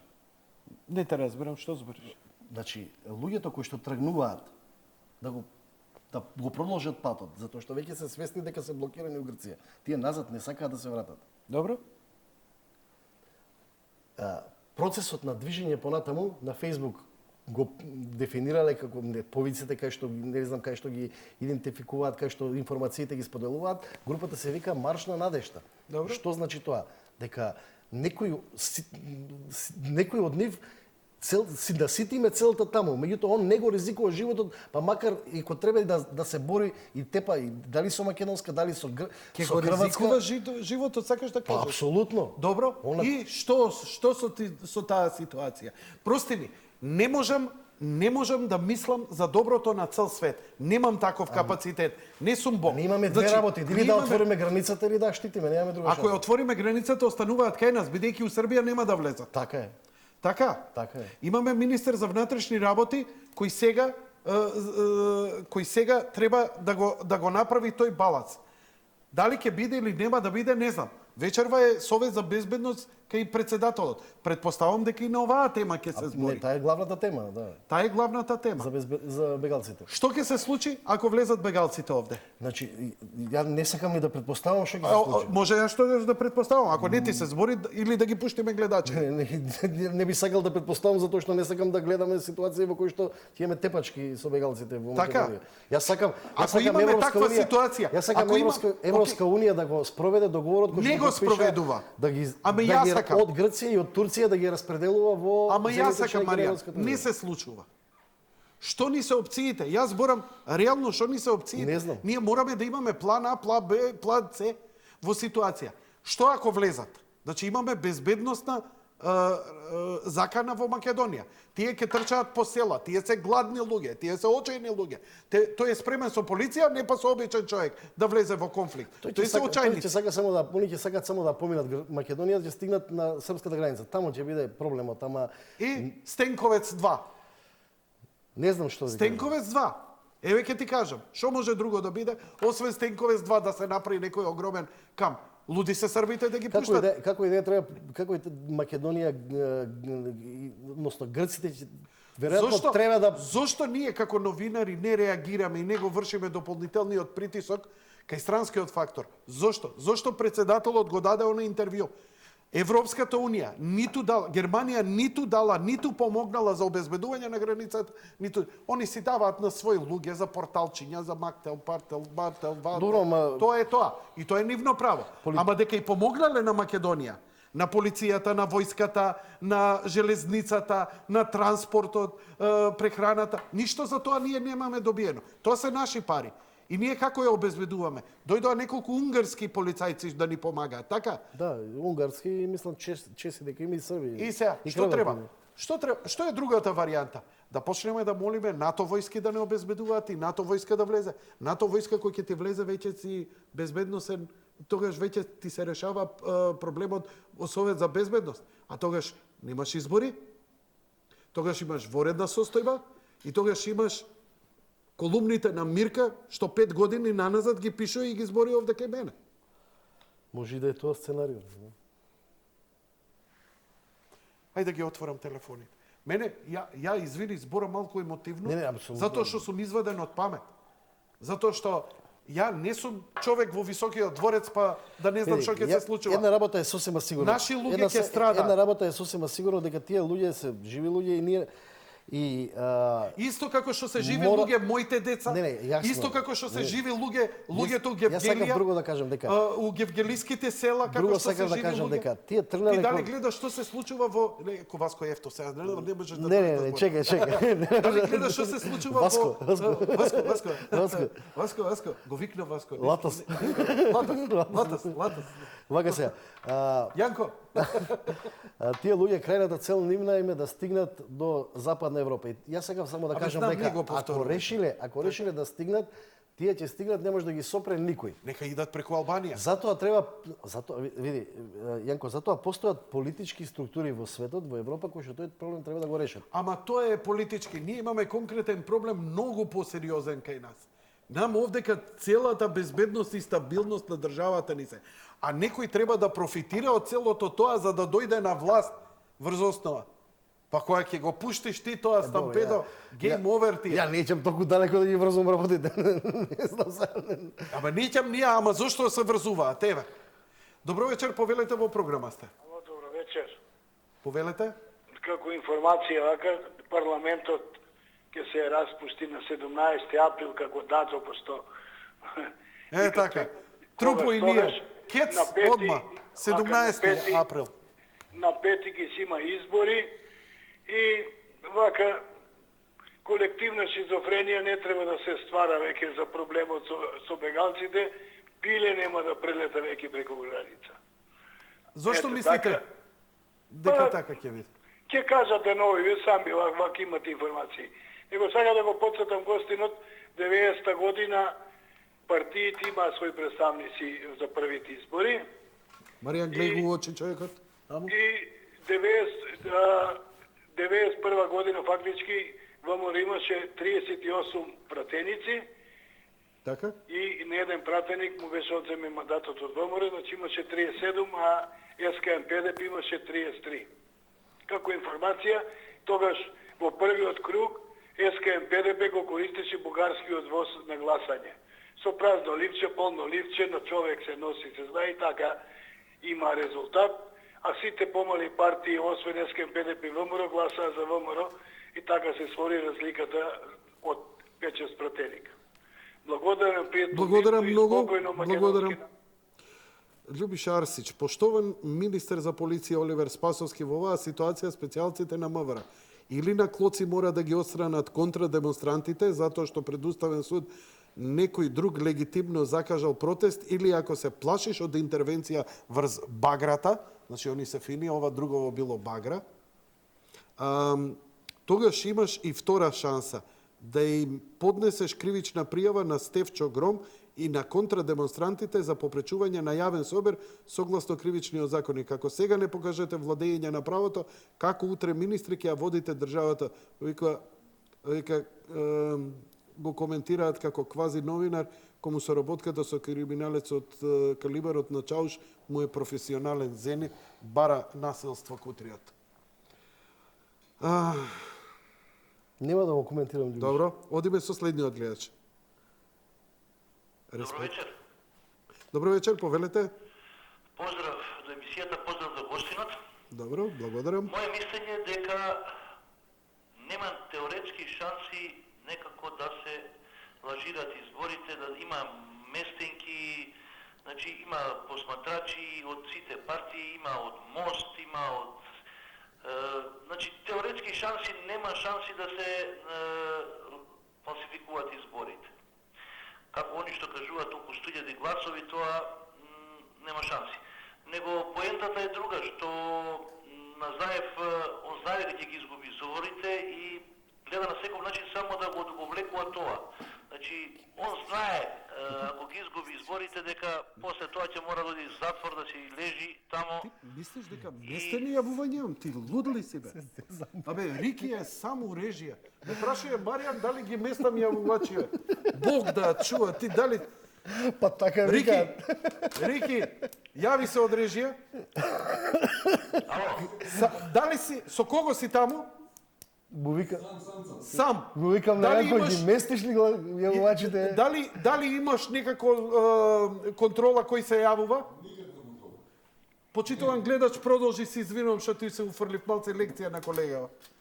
Кај работиш, бе, ти мислител да не работиш. Ова е тројка.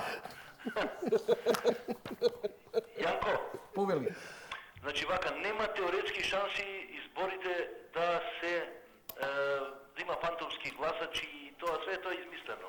Тоа им е измислено шема за да можат они 100 да си ги продолжат нивните зацртани цели, да си вработуваат нивни партиски послушници, да си сега мислам дека 100% ќе најдат некој чари па да ги одложат изборите. Значи ќе кажа дека не може да го направат тоа на терен, да направат вкрстување на тие проверки и ќе си тераат они све до наредните избори тамо 2017 година, а до тогаш ќе си ги вработат нивните послушни војници, ќе си останат на власт, значи без избори да си бидат на власт.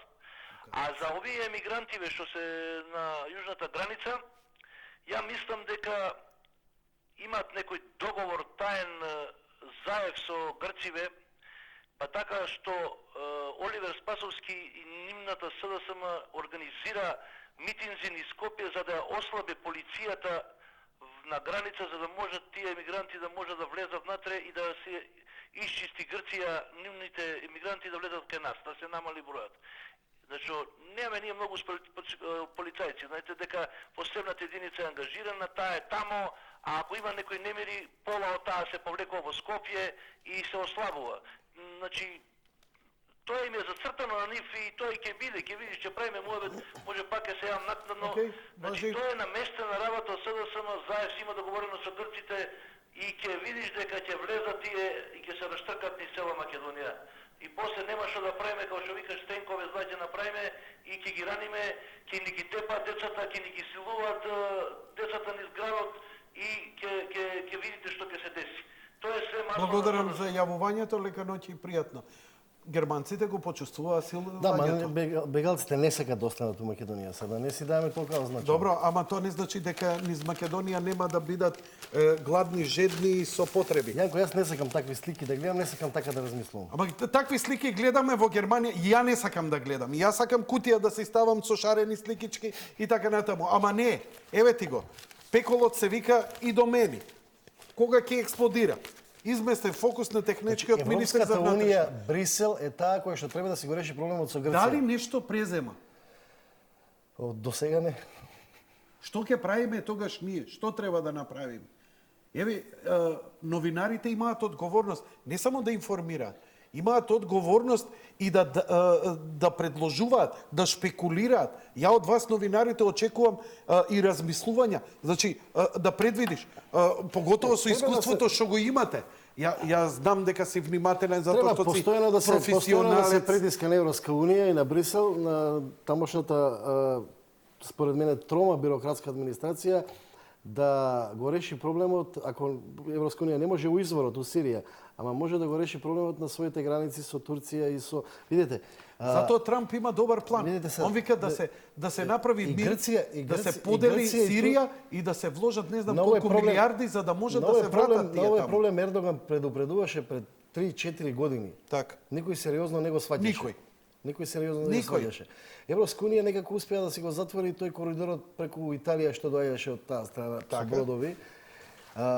Меѓутоа, видете се, реално првите острови од меѓу Турција и Грција се на 2-3 километра и они веќе влегуваат на после тоа ќе влезат на грчка територија, се активираат криминалци кои што запари ги носат. Све е јасно. Што со овој факт? Тако.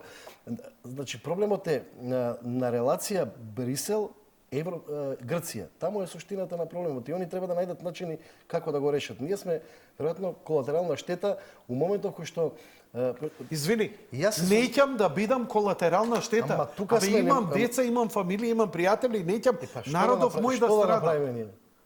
Што да направиме? Што да направиме, бе, почитувани гледачи? Добро вечер, повелете во програма сте. Што да направиме? Вечер на сите и таа сончоклетката што е до тебе, кај што има сонце, таму се врти. Јас си го запознав него точно овдека во Сунце се врти. Манастиро горе што е во Варош, него го запознав. Тоа е сончоклет, кај што е сонцето таму. Добро. Не нека збори човек. Ќе го слушам сега за тебе ќе ми збори. Доволно те гледам цело време. Што си бил сончоглед, добро. Немам проблем јас. Сончоглед ќе вадиме сончоглед, семки ќе продаваме после. Кој нема што конструктивно да каже. Тоа е неконтролирано, така. Кога нема што да кажат обично од опозиција, идат со лични навреди. Или јас сум дебел, или ти си сончоглед, видиш што фино го ти. Обично јас сум свињата. Добро вечер за следниот гледач. Добро вечер, Јанко, и поздрав до Маријан. Повелете. Ја гледам цело време и навистина малку сум вознемирена, а малку и изненадена од Маријан. Значи, он сака се позитивно да гледа, меѓутоа не е позитивна работава. Те поддржувам Јанко потполно. Ама ја не го напаѓам Маријан, Маријан е во право, он е професионалец. Он мора реално да ги објаснува работите, он е новинар. А јас и вие, ние сме политиканти. Ние можеме да шпекулираме. Така. Види, ние шпекулираме, меѓутоа Маријан сака така да ги гледа малку по-мирни работите, меѓутоа не се мирни работиве. Навистина е организирано. Ги гледате мапите како им се делени, гледате таму кои се фатени на граница, кои ги организираат да влезат. Сега влегле 1000, 2000, може да влезат и 20.000 и 15.000. Ситуацијава не ни е баш така добра. И ова, ако поддржувам гледачот, на вистина може би е организирано, овој не за џабе купи таму куќа, оној црпнатион Мирка што го вика, куќата што ја купи во Грција и што си патуваше до граница па го зима ако превезуваа со коли таму. Значи ситуацијава на вистина не е лоша. И ова не е случајно од сценариото, Латос го предвидуваше пред 3-4 години сценариото со Украина. Мене ова навистина ме подсетува така. Навистина, Јанко, сум вознемирена да видите како се тресам. И јас имам деца, имам внуци, имам фамилија, имам роднини исто како и вие сите. Значи, ситуацијава не ни е навистина. Ова е страшно, јас вечерва не можев да поминам низ град. Што е ова? Ќе се тепаме меѓу себе. од една страна и од друга страна. Страшна е работава. Граѓани македонски, малце умот во главата и новинарите сакам на Маријан да му кажам, на вистина треба да известувате, меѓутоа јас сега како да сум на ваше место, лично кидам на орав, на морав, на корав, на тие сите што ни дошле овде да ни столат памет, ќе го прашам господине, дај да видиме вие кај вас вака да е ситуацијата како би се справиле. Лично така треба да им поставите прашања, не само да ги слушате што ќе ви дадат одговор и чао, пријатно и нас да ни кажете. И ние ги гледаме они што зборува. Ви благодарам за јавувањата. Ова што му го кажувате Маријан да го направи, тоа треба да го направи министерот за надворешни работи. Тоа треба да го прави нашата дипломатија. Новинарите треба да известуваат, а аналитичарите прават анализа. Маријан го поканив вечерва, бидејќи се покажа брилијантен во онаа негова колумна, каде што анализираше за фантомските гласачи и брилијантно мислам дека нема мислам дека е побиени сите можни тези за фантомски гласачи. Што се однесува, секој човек има право да коментира за работи каде што смета и се чувствува. Например, ме знаете мене дека никогаш не коментирам работи од црквата, ниту ќе ги дозволам. Маријан за тоа напротив е многу коментира, навлезене во таа проблематика, но ја таму не одам. Значи, почитувајте го секој во својата област. Не можеме сите општи да бидеме. Немој да мислите дека Маријан не е нешто е помалку загрижен. Маријан можеби е поодговорен пред камери, па не сака да ја вознемирува јавноста. Јас сум помалку одговорен, па зборам емотивно, загрижен сум, не баре Маријан треба да каже војската ја кревам и идем, не е министер за одбрана. Имаме и општествена одговорност која што не треба да создаваме некоја перцепција. Инаку, Иванов беше на голема критика. Гледаш дека народов е загрижен, генерално. Не, апсолутно не, видите, не е спорно дека народот е загрижен, затоа и постојат политичките структури, затоа постојат и властите на една држава за да ги управуваат државите да функционираат во насока на која што ќе обезбеди стабилност и политичка и безбедност на една држава. Во спротивно и ние знаеме да бидеме власт, затоа бираме некој кој што ќе биде нели дека е попаметен од нас, меѓутоа дека знае да ги изменаџира работите така за да обезбеди и политичка стабилност во државата и безбедност. Затоа јас спомнав дека за мене е неодговорен односот на опозицијата да повикува на масовни протести во ситуација кога ние имаме можност од ескалација на состојбите на јужната граница каде што ни е потребна полиција, не да ги тепа мигрантите, туку да ја штити интегритет на државата. Што можете вие, новинарите, да придонесете во оваа ситуација? Да не подпалуваме страсти. Јас сум придржувач на таа теза. На некого тоа може му се допаѓа, на некого не. Меѓутоа јас сум поддржувач на таа теза. Она што за мене Иванов беше како претседател критикуван сериозно за тој негов интервју. Меѓутоа јас не се согласувам со тие критики, ќе кажам дека на Иванов му личи да настапи од таа позиција. Он е сепак претседател на држава, не е носител на клучната извршна функција премиерска за да се конфронтира со нашите, односно македонските стратешки партнери во Брисел. Пошто таа изјава од позиција на премиер би била далеку посериозна. Меѓутоа тој е претседател, е првата личност на државата, меѓутоа не е првиот носител на извршната власт во државата и му личи конечно некој од Македонија требаше да каже дека затоа што видите, Турција седнува на преговарачка маса и преговара, не ги интересира 6, 7, 8 милиарди евра. Оно си го решаваат некако прашање. Грција си има други интереси. Нас не викаја, вие сте супер сега границата, пазете, која иронија е таа, вика границата, сите у Брисел вика границата на Европска унија ја штити Македонија. И границата сега не е долу кај на Егејот кај Турција, него е горе. Па ова се термопилите. А каде е Македонија? Таа е надвор од Европска унија. Никој не го покренува прашањето, барем да рече не само во Брисел, таму и не очекувам дека некој ќе го покрене прашањето, затоа што ако некој внатре не го покрене прашањето, нема ни да го покрене. Затоа е можеби потребно, јас поддржувам таа негова изјава у гласноста дека треба да се каже дека луѓе ние не да профитираме од бегалците, него за да сватите дека ние имаме проблем со луѓето, односно политичарите, не со луѓето, со политичарите на југот од нас, кои што Така е. без веза и банално не блокираат во еден процес кај што ние реално припаѓаме. Така. Барем кажете им дека да почнеме А сметаш преговори, дека преговори ако со сме Европска во унија. ЕУ и НАТО, оваа ситуација ќе ни беше далеку подобра? Па, видите, може би од поглед на финансиски пристап на фондови не сакам сега да размислам во поглед на тоа. Меѓутоа сакам да кажам дека не имаме проблем од Европска унија кај нас, а после Србија голе кај Хрватска пак почнува Европска унија. Значи ние и србите сме во тој процес, во тој ланец неизбежна алка, а освен тапкање по рамо дека Ништо нема. дека вие сте добри, се фино, вие немате никаков напредок. За разлика од дипломатиите, да речеме, турски, грчки, кои што си го Тука решаваат завршуваме тоа. со Само што- емисијата. Пред да завршиме, сакам уште една работа да ти кажам, околу уставниот суд, ова не го спомнавме, околу протестите. Сакам да потсетам јавноста на ситуациите кои ги имавме изминатите години во Македонија, кога на неколку наврати Уставниот суд укина серија закони кои што беа поврзани со веронаука, со трето дете, оно. Тогаш во јавноста во Македонија имавме една општа дебата, се отвори околу тоа дали некој смее да ги коментира одлуките на Уставниот суд. Мирка Велиновска беше жестоко растрната од структурите кои што денеска протестираат пред Уставниот суд заради тоа што ги коментирала одлуките на Уставниот суд.